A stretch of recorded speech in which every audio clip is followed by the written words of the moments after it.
It started with Ray's voicemail. I played it so many times I memorized every pause, every shaky breath. Something's wrong here, Mark. I've been hearing things under the trash piles. Not rats. Bigger. His voice cracked mid-sentence like something startled him. Then a wet dragging sound, and silence. Ray wasn't the type to joke. We grew up together, worked in construction in our 20s, even survived a near electrocution on the same job site. The man didn't scare easily, so for him to call me in the middle of his shift, sounding like that, I knew something was terribly wrong. When he didn't show up for our usual Saturday dinner, his wife called me in tears. The police told her he probably wandered off drunk and would turn up. They didn't even check the landfill properly. I drove there that night, heart pounding. Security wouldn't let me through, so I slipped them a 50 and lied about forgetting something. The place was desolate. Just old rusted equipment, surveillance monitors showing nothing but heaps of trash. His locker still had his things, his jacket, his wallet, his coffee thermos. Still warm. That's when I knew he didn't leave. He was taken. I came back at 2:14 a.m., armed with Ray's flashlight, my old steel-toe boots, and a growing sense of dread. The smell hit me harder than I expected. Thick, sour, with a sweetness that turned my stomach. I tried not to breathe through my nose as I walked past stacked towers of black bags, each buzzing with flies. The wind carried faint sounds, rustling plastic, the clatter of something metallic and, God help me, a laugh. It was distant and hollow, like it echoed up from the pit of a well. I turned in a slow circle, scanning the dark with my beam. Then something caught my eye. A shopping cart half buried in garbage, with what looked like a clump of hair stuck in the wireframe. I leaned in. It was hair, coarse, dark, familiar. I jerked back as the cart shifted slightly, as if something beneath it had breathed. That's when I first heard the voice. Mark! Not Ray. Not quite. It was a rasp soaked in something guttural. I froze, heart hammering against my ribs. This wasn't my imagination. Someone or something was calling me from inside the landfill. My boot nudged something solid buried under a torn mattress. I kicked the debris away and uncovered a metal panel, partially unscrewed. Underneath it, a hole, a tunnel, dug out by something large. The edges were clawed and frayed, the soil packed tight and smeared with what looked disturbingly like blood. Every part of me screamed not to go in, but I did. Not just because of Ray, because I had to know. The tunnel was just wide enough to crawl through. The deeper I went, the more the air thickened. The smell grew unbearable. A mix of sewage, rot, and something musky and animal-like. My flashlight flickered as if protesting. I slid downward, my knees scraping against broken glass and bones. Human? Animal? I couldn't tell. Then a whisper echoed around me. Too close to be an echo. He's not yours anymore. The walls of the tunnel began to pulsate, almost like breathing. My hand brushed against a patch of soft, damp flesh. I jerked back. It wasn't dirt. I shone my light. It was skin, greyish, veined, and stitched into the wall like patchwork. Dozens of fingertips protruded from the seams, twitching slightly. I nearly vomited. The tunnel opened into a cavernous underground space, a foul cathedral made of refuse and death. The stench here was paralyzing. My light swept across the twisted rib cages, skulls half smashed, jaws still locked in silent screams. Trash was embedded into the walls like decorations. Shredded dolls, pacifiers, children's shoes, all arranged deliberately. And there, seated atop a throne of rotting furniture and torsos, was it. A creature not of nightmares, but something older, something forgotten. Its skin was pale and sagged like melted wax, hanging from its bones like wet paper, its limbs bent wrong, joints clicking with every breath. When it turned toward me, its mouth slowly split open from ear to ear. No teeth, just a hollow tunnel of black. "Mark," it gurgled, imitating Ray's voice. Stay with us." I stepped back, then froze. Behind the creature, nailed to the wall with rebar through his shoulders, was Ray. His chest still moved, barely. His eyes were wide open, glossy, and tears ran silently down his cheeks. He mouthed a single word: "Run." I screamed his name. That thing lunged. It moved too fast, its limbs snapping like sticks as it unfolded from its throne. I scrambled backward, tearing the flashlight from my belt and shining it straight into its face. It howled, a sound that didn't belong in this world. The walls seemed to tremble as other shapes began to emerge, things half-formed, crawling across the filth on hands with too many fingers. I ran. I don't remember breathing. I don't remember crying. Just dirt in my throat and blood on my palms as I clawed my way out of the tunnel. Behind me, I heard scratching, wailing. The tunnel collapsed as I exited, as if the ground itself had swallowed it whole. I rolled onto the surface, panting, staring up at the stars. And then, silence. No evidence, no sound. Just the distant hum of garbage trucks in the distance. I staggered toward the exit. The security guard who'd let me in was gone, vanished.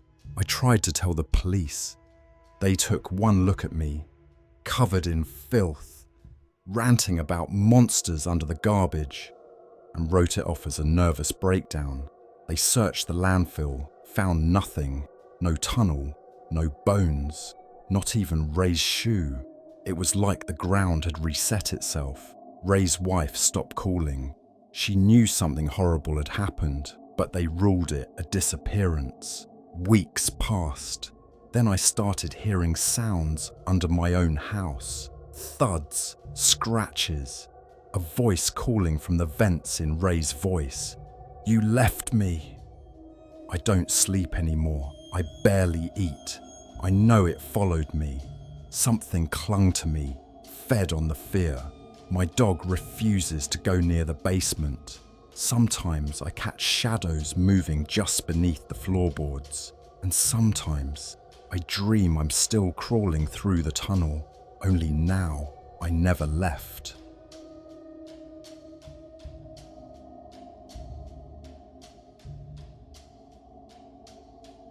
For nearly 22 years, Daniel Mercer had worked the graveyard shift at Sector 9 Landfill just outside the city limits.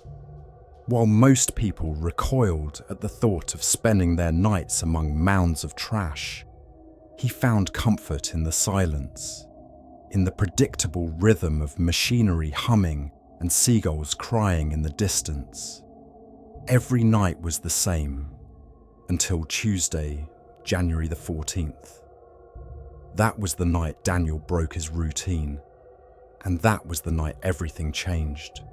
His replacement had called in sick, so Daniel was asked to cover both shifts, 12 hours instead of 6. He wasn't thrilled, but something in him, he would later describe it as a kind of internal tugging, nudged him to say yes. He packed a thermos of coffee, a flashlight, and his old tape recorder. "In case I need to talk to myself," he joked to the supervisor. By 11:45 p.m, he was parked at the Sector 9 entrance, staring at the steel gates with a strange feeling brewing in his chest. Daniel had always kept clear of the southern quadrant of the landfill. The workers called it the hill, but no one ever explained why.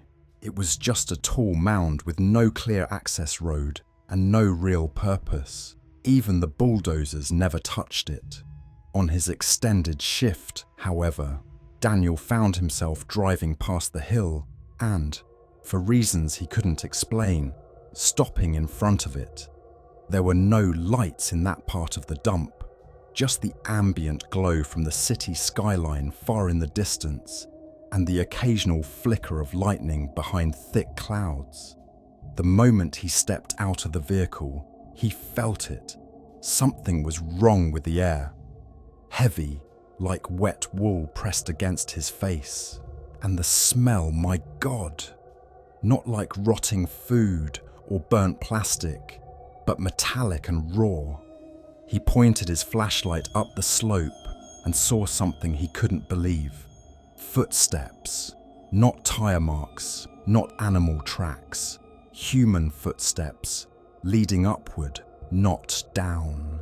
He climbed slowly, following the footprints. Halfway up, his foot struck something hard, metal, brushing away layers of damp debris. He uncovered a hatch. A rusted handle sat in the center like a grotesque invitation. He hesitated, chest heaving in anticipation. Then he opened it. Beneath the hatch was a tunnel, roughly 6 feet wide, lined with decaying cement walls and faint tracks in the grime-covered floor. He should have left. Everything inside him screamed it, but a voice, thin, childlike, called out from below. Help!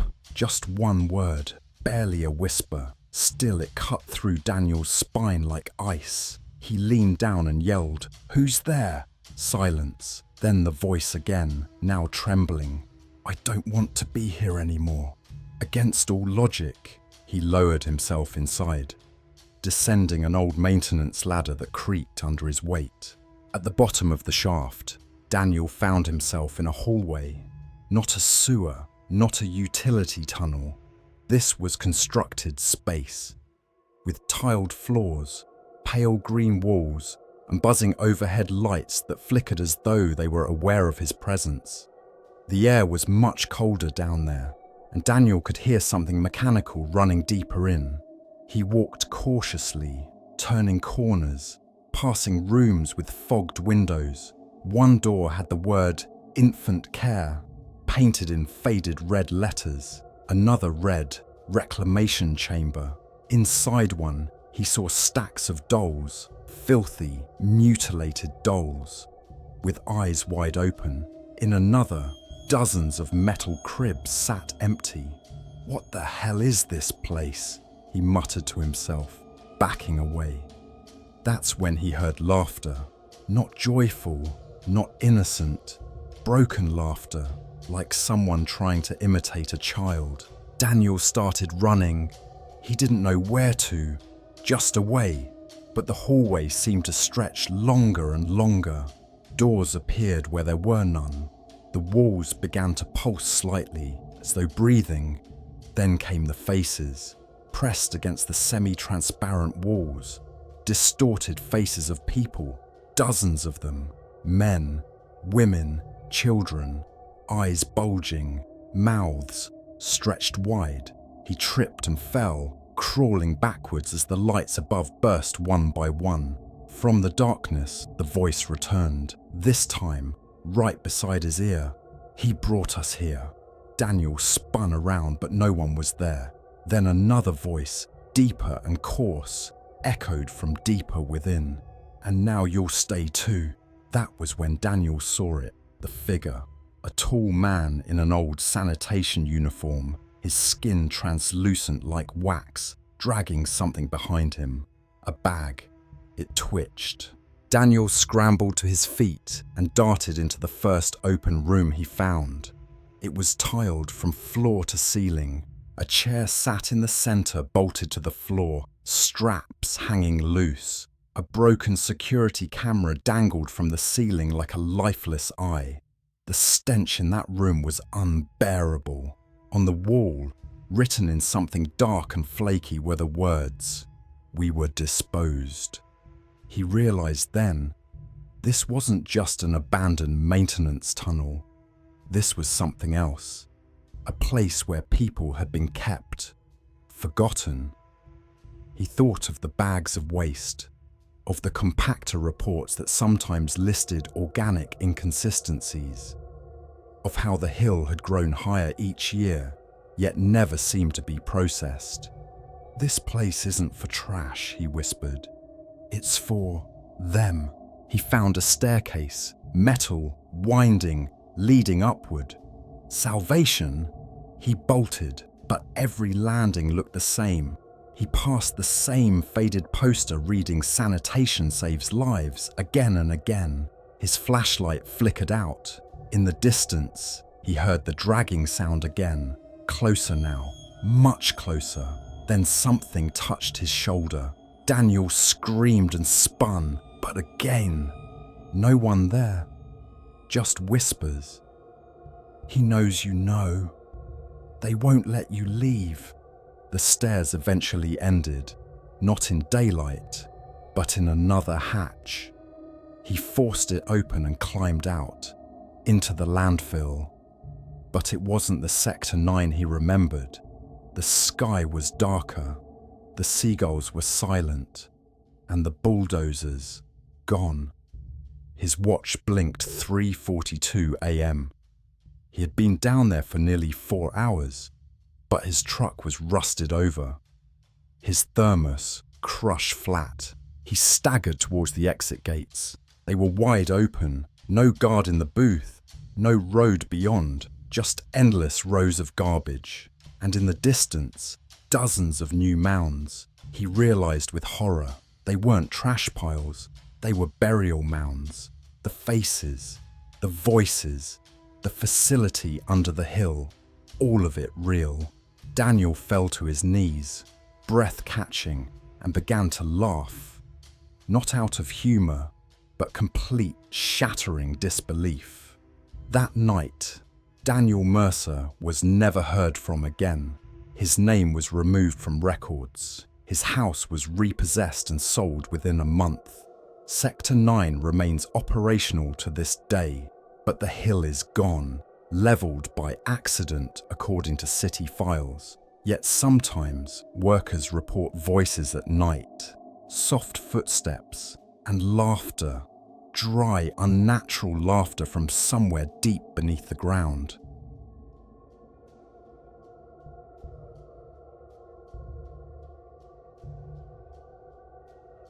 They said the city dump was just a pile of trash. That's all.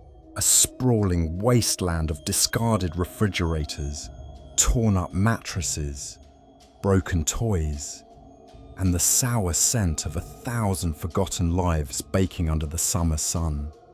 But I never believed that.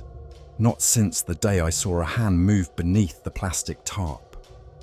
I was working the night shift as a private security guard for the city's waste management facility. Middle of nowhere, tucked at the far edge of the city, just where the skyline fades into rust and weeds. Nothing ever really happened out there. At least that's what the city officials wanted people to believe. But there were things no one talked about. Things that made your stomach twist even when you hadn't eaten. I didn't believe the rumors until the night I stopped the truck. It was a routine job. Drivers came in, weighed their loads, dumped the trash, and drove off without saying more than a grunt. But around 2:30 in the morning, a truck arrived with no identification, no license plate, no paperwork, just headlights that cut through the fog like razors, and a driver who never spoke a word. When I waved him over for a check, he stared at me. Just stared. His eyes were so hollow, I could see the outline of his skull behind them. No joke. He dumped the load, an oversized heap under heavy black tarps, and drove off in reverse without turning around, never breaking eye contact. It chilled me straight to the bone. I waited till his taillights vanished before I walked over. That's when I saw it. The tarp shifted, not from the wind, not from settling weight, but something underneath moved, something slow and deliberate. I nearly called for backup. I should have called for backup. Instead, curiosity won. I pulled out my flashlight and lifted the edge of the tarp. What I saw wasn't a person, not fully. It was a mess of matted hair, cracked limbs, and skin that looked like it had been left soaking in acid. The thing, or person, blinked.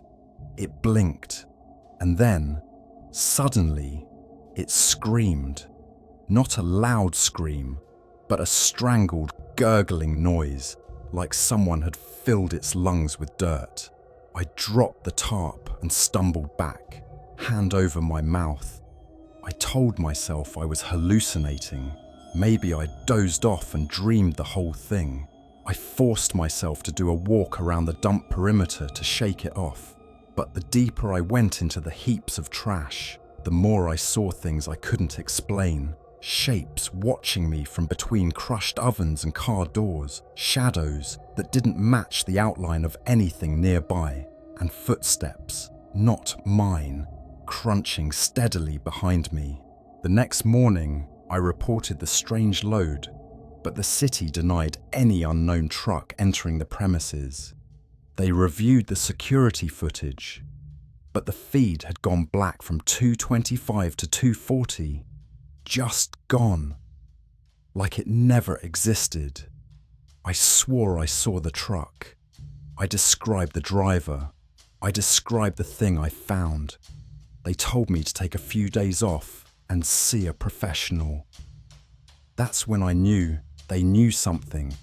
They just didn't want it on record. But I couldn't sleep. Every time I closed my eyes, I saw the twisted body beneath the tarp blinking at me. My dreams were filled with suffocating dirt and whispers in a language I didn't know but somehow understood. I had to go back, not just for answers, but because something was calling me back, something buried. 3 nights later, I returned. Not as a guard, just as myself. I hopped the fence around 1 a.m. and made my way to the section where the tarp had been. Everything was gone. No tarp, no trace of the load. But the ground, oh God, the ground, it was different. The trash wasn't piled like before. It had been dug out. There was a pit. An actual gaping pit surrounded by trash like a rotten halo. I leaned over, flashlight pointed down, and I swear I saw stairs. Crude ones, made from crushed pallets and cement chunks. Something deep inside me screamed to run, but something stronger pulled me forward. I descended. The air was thick with rot and something else, like burning plastic mixed with blood. Each step down felt colder than the last. It shouldn't have been that deep.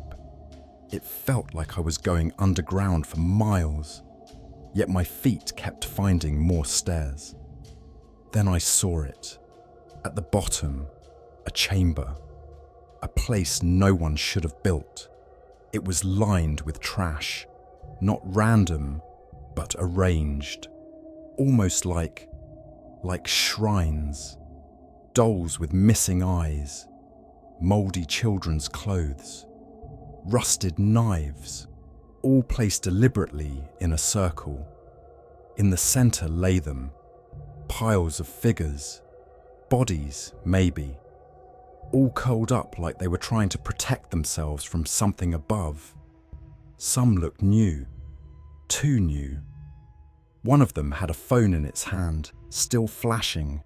The screen said, "No signal," and then I heard it again, the scream, guttural, closer this time, and not from one thing, but many. I ran. I don't know how I found the stairs again in the dark, but I ran harder than I ever had in my life. Hands reached out from the walls, or maybe they were just shadows. I don't care. I got out, breathless, shaking, but the dump had changed. The sky was lighter, as if morning was coming, but the city skyline, it was different. I couldn't recognize it. The buildings were the same shape, but they were half collapsed, covered in vines. Smoke rose from places I didn't remember. My phone said it was the same night, same time, but when I walked out to the main road, nothing passed. No cars, no noise, just silence. And in that silence, I heard the whisper again. You're part of it now. They found me wandering the highway 2 days later, or so they claimed, but I remember being gone for hours, maybe even a day. I tried telling the story to my supervisor, but the more I talked, the more distant he looked, like I was becoming someone else in front of him. He said the dump hadn't had any accidents, no unauthorized loads, no strange pits, but they fired me anyway. I moved out of the city shortly after that. Thought I'd put it behind me, but trash still collects outside my house.